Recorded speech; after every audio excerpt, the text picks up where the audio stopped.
আসসালামু আলাইকুম এভরিওয়ান। আশা করি সকলেই ভালো আছেন। ফিরে আসলাম নতুন আরেকটি ভিডিও নিয়ে। আজকে আপনাদের দেখাবো নারকেল এবং গুড় দিয়ে মজার একটি নাড়ু রেসিপি।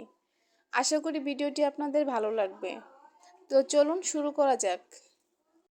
প্রথমে একটা ফ্রাই প্যান নিচ্ছি, এবার এতে দিচ্ছি 2 কাপ কোরানো নারকেল।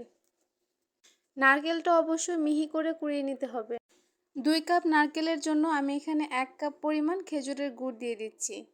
মিষ্টিটা অবশ্যই যার যার স্বাদ অনুযায়ী বাড়িয়ে এবং কমিয়ে নেওয়া যাবে। এবার হাত দিয়ে নারকেলের সাথে গুড়টাকে খুব ভালোভাবে মেখে নিতে হবে। মাখানো হয়ে গেলে রেস্টে রাখতে হবে 30 মিনিটের জন্য। সময় বেশি থাকলে এর থেকে বেশিও রাখা যেতে পারে। ফিরে আসলাম 30 মিনিট পর। এবার সরাসরি চলে যাব চুলায়। চুলার জালটা মিডিয়াম টু লো হিটে রেখে অনবরত নাড়তে হবে।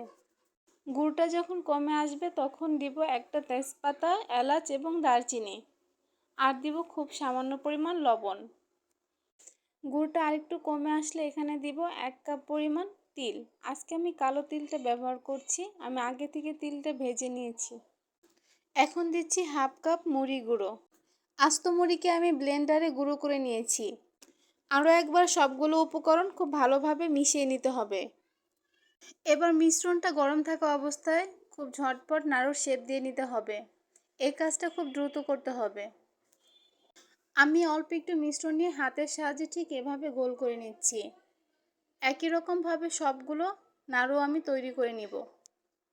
আজকের ভিডিওটি আপনাদের কেমন লাগলো অবশ্যই কমেন্টে জানাবেন।